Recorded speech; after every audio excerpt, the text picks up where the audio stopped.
오늘 우리에게 주시는 하나님 말씀은 마태복음 2장 13절에서 23절 말씀입니다. 제가 봉독하겠습니다. 하나님 말씀입니다. 그들이 떠난 후에 주의 사자가 요셉에게 현명하여 이르되 헤롯이 아기를 찾아 죽이려 하니 일어나 아기와 그의 어머니를 데리고 애굽으로 피하여 내가 내게 이르기까지 거기 있으라 하시니 요셉이 일어나서 밤에 아기와 그의 어머니를 데리고 애굽으로 떠나가 헤롯이 죽기까지 거기 있었으니 이는 주께서 선지자를 통하여 말씀하신 바 애굽으로부터 내 아들을 불렀다 함을 이루려 하심이라. 이에 헤롯이 박사들에게 속은 줄 알고 심히 노하여 사람을 보내어 베들레헴과 그 모든 지경 안에 있는 산의 아이를 박사들에게 자세히 알아본 그 때를 기준하여 2살부터 그 아래로 다 죽이니 이에 선지자 예레미야를 통하여 말씀하신 바 라마에서 슬퍼하며 크게 통곡하는 소리가 들리니 라헬이 그 자식을 위하여 애곡하는 것이라.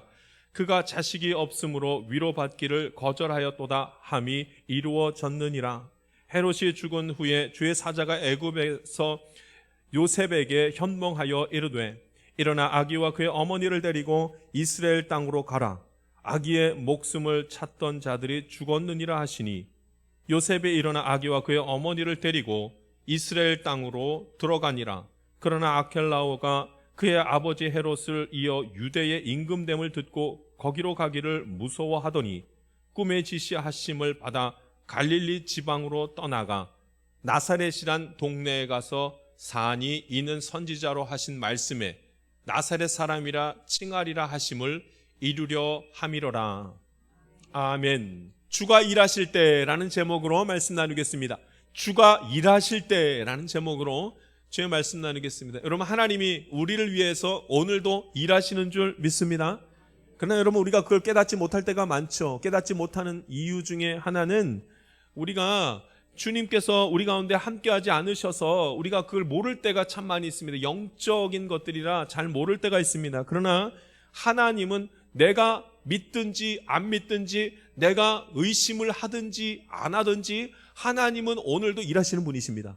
하나님은 오늘도 나를 위해서 그리고 나와 여러분 가운데에 함께 하셔서 역사하시고 우리를 인도하여 주실 것입니다. 그러니 여러분, 이제 우리가 믿는 일이 필요한 거죠. 아, 정말로 그렇구나 하고 믿는 일이 필요한 거죠. 오늘 성경 말씀을 통해서 하나님이 일하시는데 그 하나님이 일하실 때는 주변이 어떠한가? 하나님이 일하실 때는 과연 어떤 때에 일하시는가? 하나님이 일하신다는 말이 그 시기를 뭐라고 지금 얘기하고 있는가?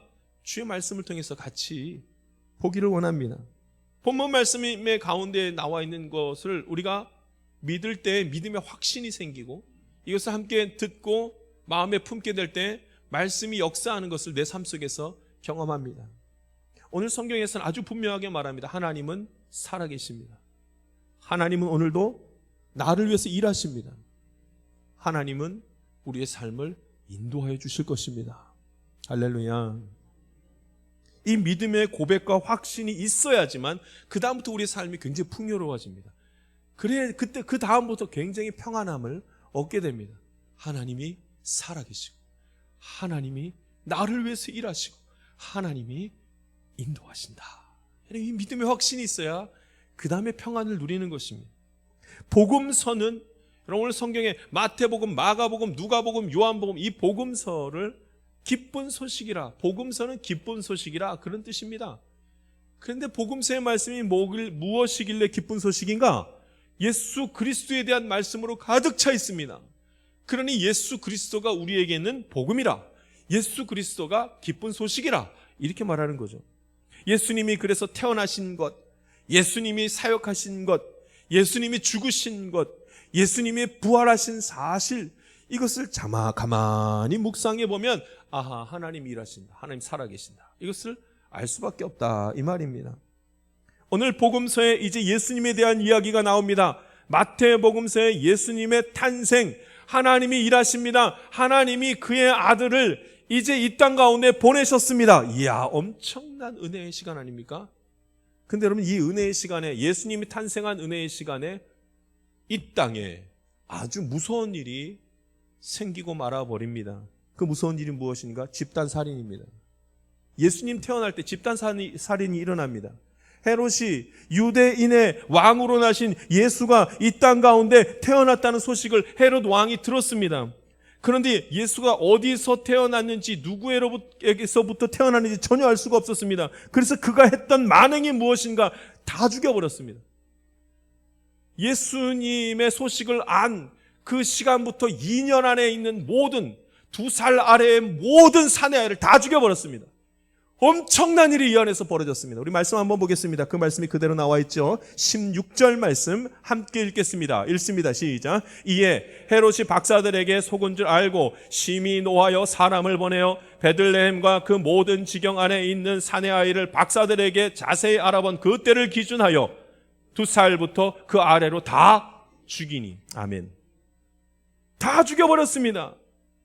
예수님이 나신 때 하나님이 일하신다는 것을 알 수밖에 없는 예수님이 나신 그때 이 소중한 시대에 일어났던 일이 무엇인가? 집단살인이었습니다. 다 죽여버렸습니다. 하나님의 아들이 나셨는데 그때 그 일어난 그때 너무도 비참하고 아주 무서운 일이 일어나서 통곡하는 전체가 예루살렘 전체가 이스라엘 전체가 통곡하는 시간을 갖습니다. 자, 우리가 알아야 될 말씀입니다. 하나님이 일하시는 그때에도 한쪽에서는 사단의 역사가 계속되어지더라. 성경에 나와 있는 말이에요.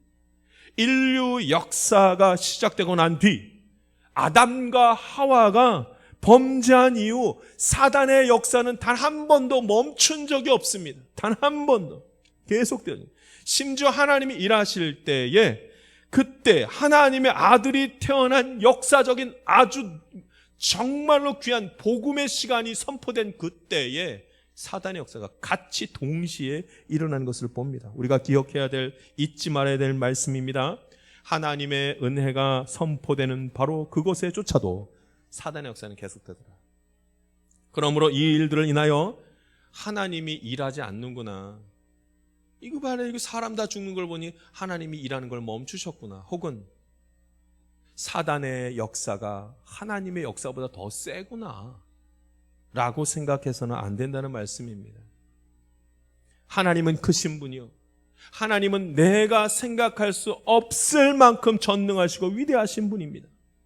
생각으로 하나님의 존재를 알 수 있는, 그렇지 않습니다. 내가 가만히 생각해보면 하나님이 어떻게 하시겠구나 알 수 있지 않습니다.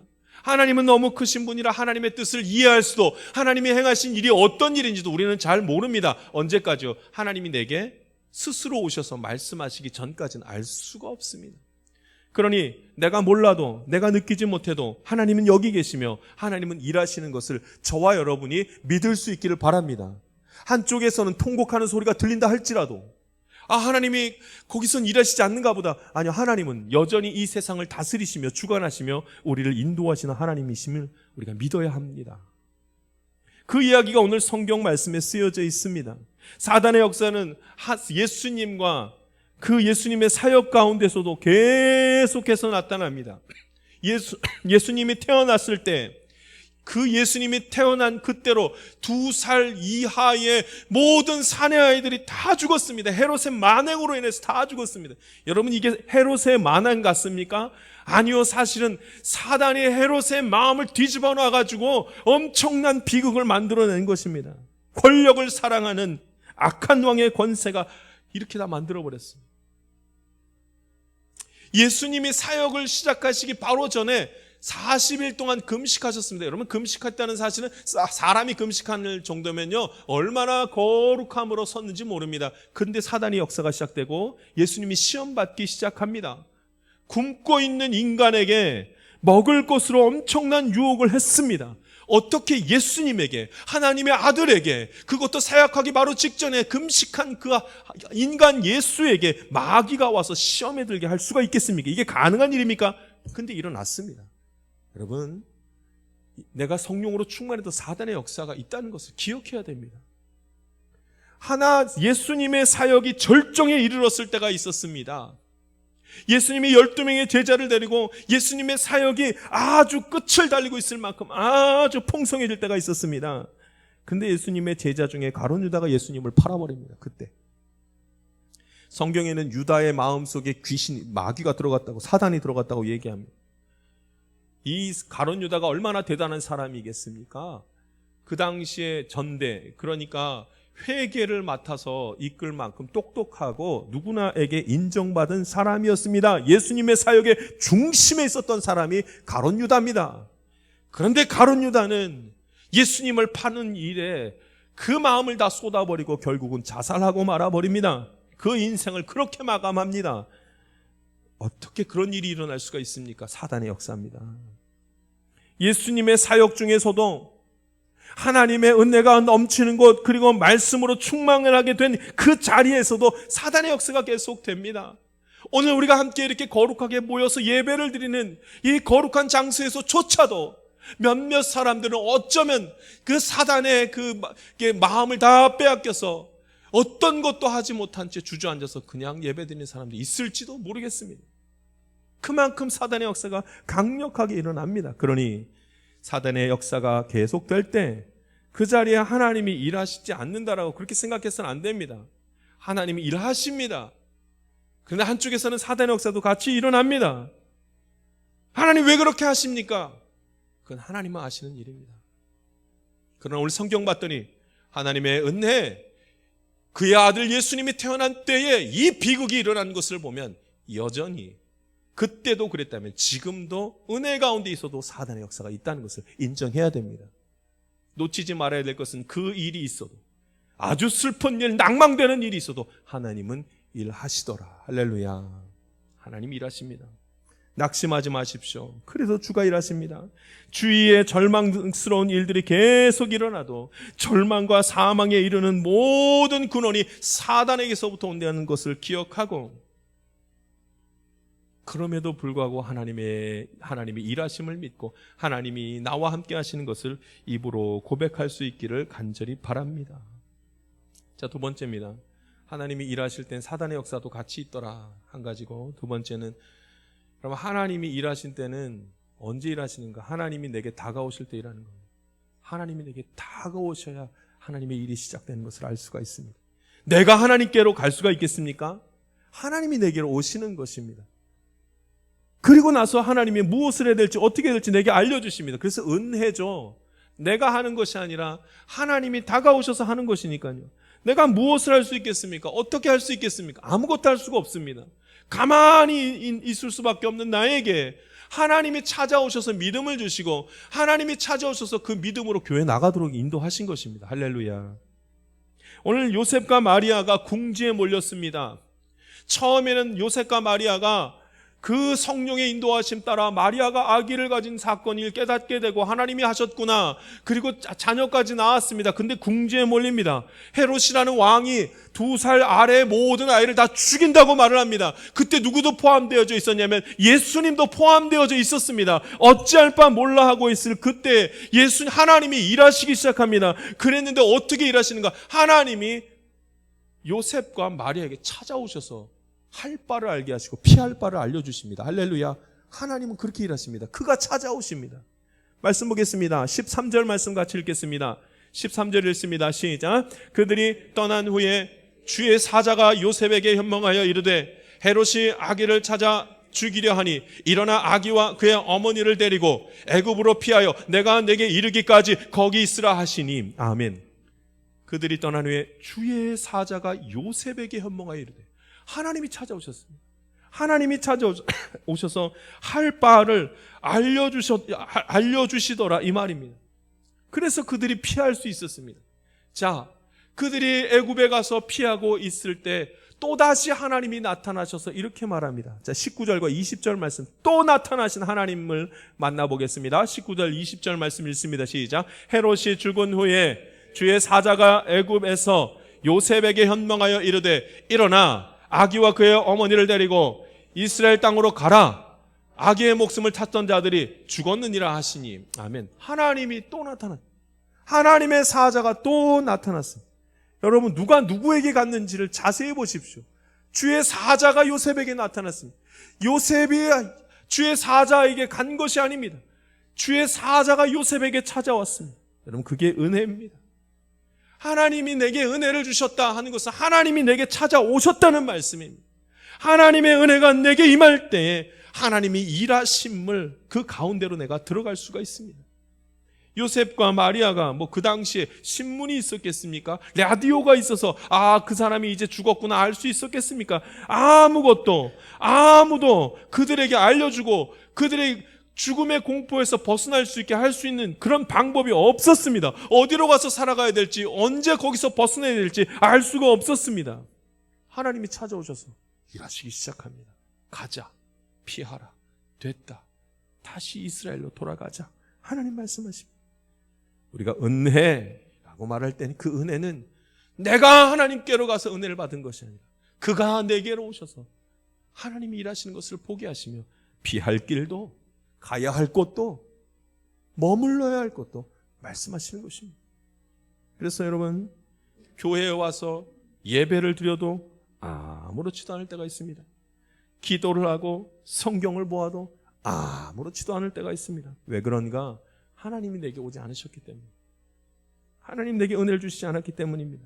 물론 내가 전심으로 하나님께 나아가면 하나님이 나를 만나 주시지요. 그러나 전심으로 내가 나아간다는 그 말, 전심으로 나아가는 그 마음은 누가 주신 것입니다. 누가 주신 것입니까? 하나님이 주신 것입니다. 하나님이 먼저 전심으로 나아가는 마음을 주셔서 내가 하나님께 나아간 것입니다.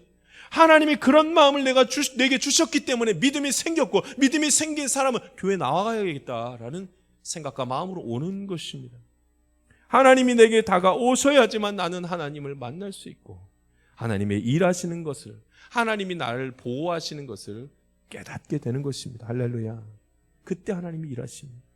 그때 일하심을 봅니다. 그래서 여러분, 이를 위해서 기도해야 됩니다. 하나님의 은혜가 내게 임하게 하여 주시옵소서. 이 기도를 반드시 해야 합니다. 하나님이 내게 오셔야 그 다음부터 하나님께서 행하시는 것을 보고 믿음으로 설 수 있기 때문에 그렇습니다.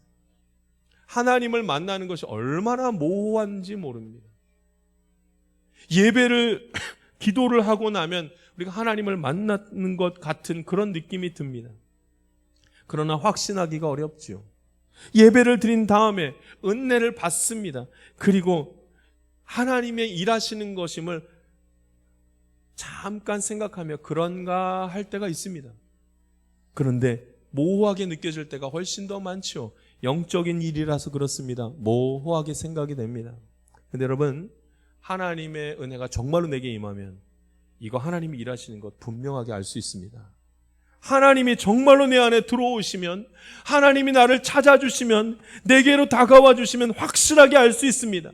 내가 무엇을 해야 되며 무엇을 하지 말아야 되고 어디에 머물러 있어야 되며 어떤 마음으로 살아가야 될지 하나님이 내게 찾아오시면 다 알 수 있습니다. 이것을 두고 은혜라고 말합니다. 그래서 우리가 할 수 있는 건 매일매일 모호하기만 하는 그 상황 가운데서 하나님 내게 은혜 주십시오라고 기도할 때 그 은혜가 임하면, 하나님이 나를 만나 주시면 모호함이 딱 끝나는 시간을 갖습니다. 혼란이 딱 멈춰지는 시간을 갖습니다. 그러나 매일매일 하나님이 계신가 라는 생각이 든다면 한 가지 사실은 분명합니다. 하나님 내게 오지 않으셨구나. 거룩한 영이 내게 임하지 않으셨구나. 이를 위해서 기도해야 되겠다. 이런 간구의 기도가 우리에게 있어야 하는 것입니다. 세 번째입니다. 주가 일하실 때가 언젠가? 하나님의 말씀이 성취될 때. 하나님의 말씀이 성취될 때 주가 일하시는 때구나 하는 것을 알 수 있습니다. 오늘 예수님의 나심을 가만히 보십시오. 무슨 대본, 연극의 대본대로 착착착착 이루어지는 것을 봅니다. 예수님이 탄생하심과 예수님이 애굽으로 가신 것과 예수님이 다시 나사렛으로 가신 그 장면이 이미 대본에서 쓰여진 것처럼 그렇게 착착착착 하나씩 이루어지는 것을 보게 됩니다. 자, 15절 말씀 한번 읽어보겠습니다. 15절 말씀 읽겠습니다. 시작.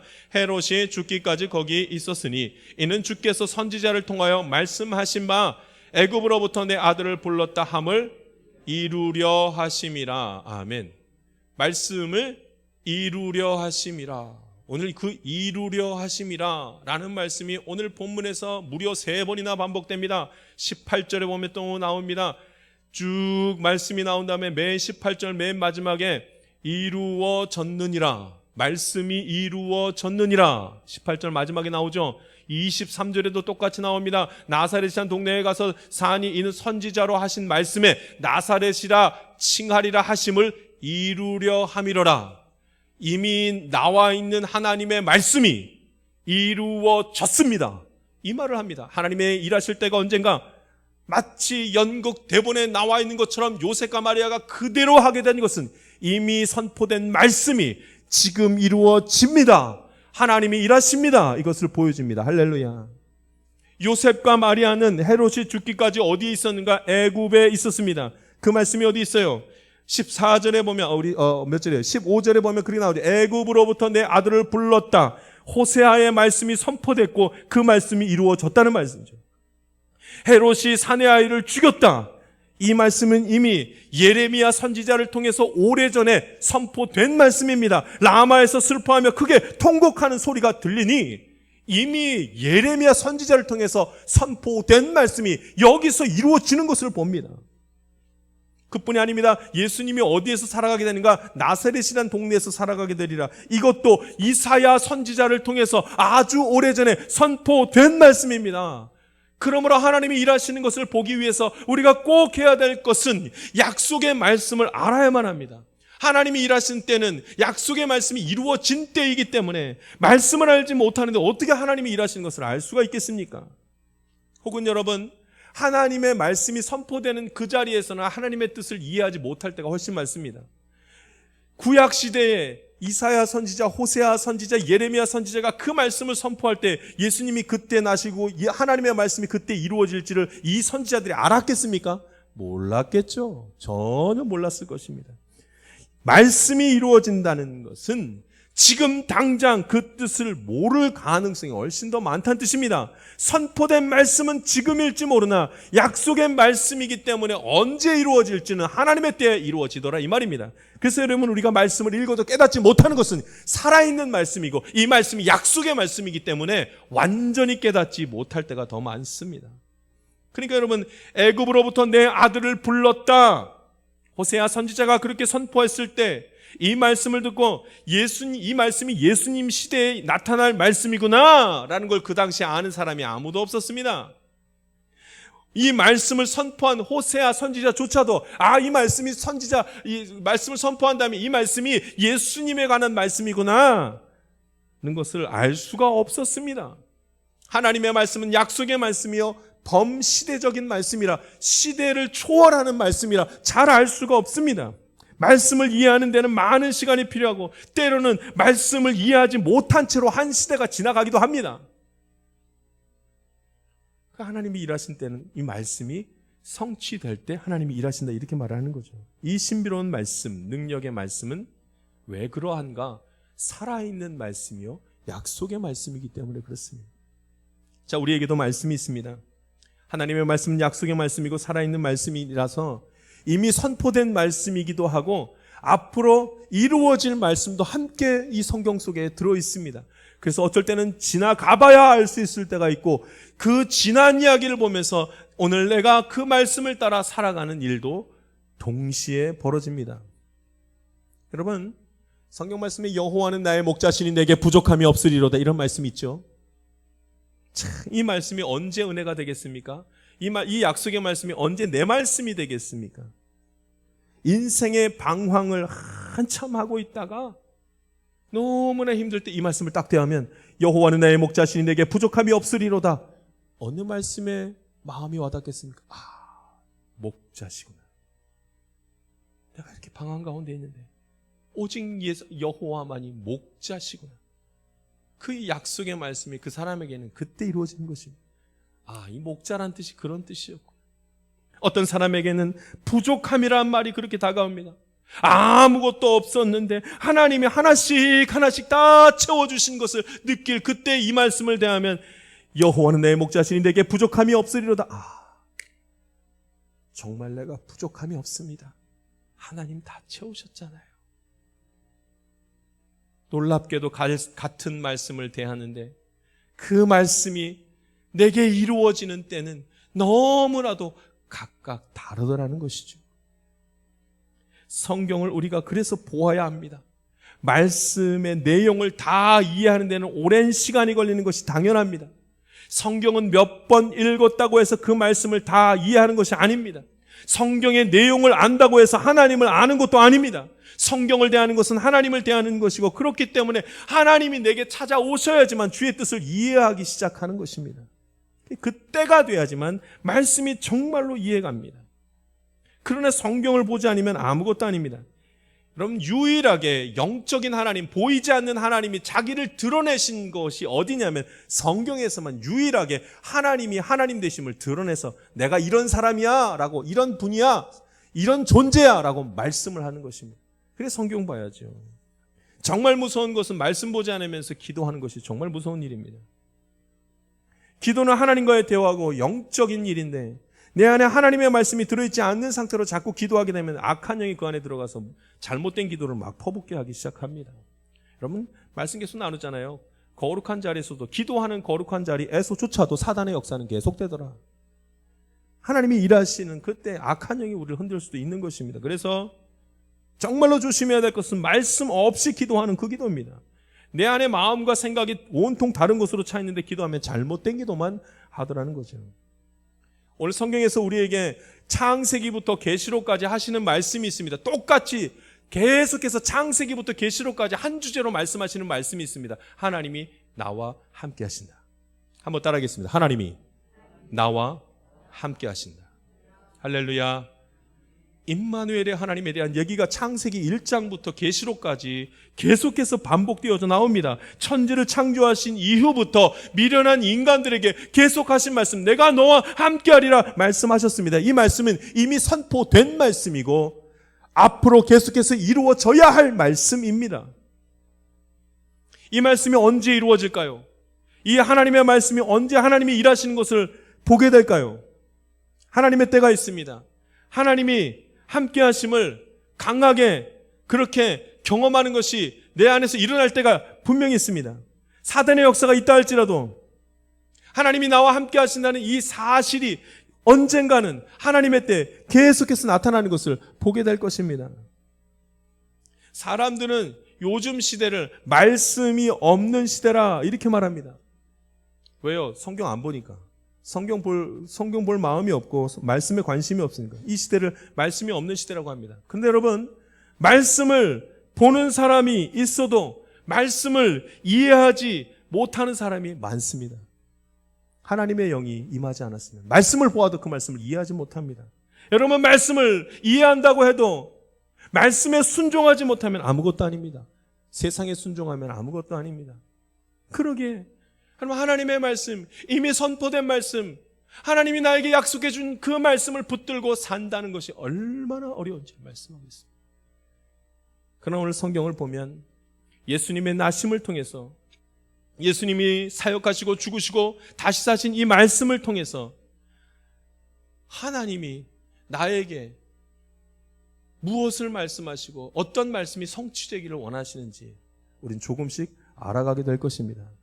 주의 말씀은 이미 이루어지는 말씀이요, 앞으로 이루어질 말씀입니다. 이제 주의 말씀이 내게 다가올 때마다 그 말씀을 꼭 붙들고 주님이 나와 함께 하시자 믿고 더 이상 의심하지 아니하고 주가 나를 위해서 일하신다 믿음으로 확신할 때에 주님 주신 평안함과 안식을 저와 여러분이 누리게 될 줄 믿습니다. 기도하겠습니다. 살아계신 하나님 아버지, 주님의 말씀 나누게 하시니 감사합니다. 오늘도 하나님은 우리를 위해서 일하시는 줄 믿습니다. 주님, 나와 동행하여 주시옵고 오늘도 은혜 위에 서게 하여 주시옵소서. 감사함이 예수님 이름으로 기도합니다. 아멘. 세상 가운데로 나아가는 성도 여러분, 우리를 향한 하나님의 사랑은 단 한순간도 멈춘 적이 없습니다. 그러나 아직도 그 사랑을 알지 못하고 그가 일하시는 것을 깨닫지 못한다면 그것보다 불행한 인생은 없을 것입니다. 마음을 여십시오. 생각을 하나님께 맡기십시오. 그리고 믿음을 달라고 기도하십시오. 그러면 하나님이 내게 다가오셔서 나의 길을 열어주실 것입니다. 나를 향한 약속의 말씀들이 하나씩 하나씩 이루어지는 것을 깨닫게 될 것입니다. 주변에 있는 사단의 역사들을 보고 낙심하지도 두려워하지도 마십시오. 이 일들은 하나님의 자녀들을 위한 일들이 아닙니다. 믿음으로 사는 자는 이 모든 환난에서 하나님이 구원하실 것입니다. 복음의 말씀, 약속의 말씀을 소중히 여기는 자는 그 말씀이 내 삶 속에서 강하게 역사하는 것을 이번 한 주간도 경험하게 될 줄 믿습니다. 지금은 우리 구주 예수 그리스도의 은혜와 하나님의 놀라우신 사랑과 성령님의 감동과 마교통 충만하신 은총이 주가 일하시는 것을 믿고 의지하기를 원하는 주의 귀한 자녀들 가운데 지금부터 영원토록 함께하기를 간절히 축원하옵나이다. 아멘.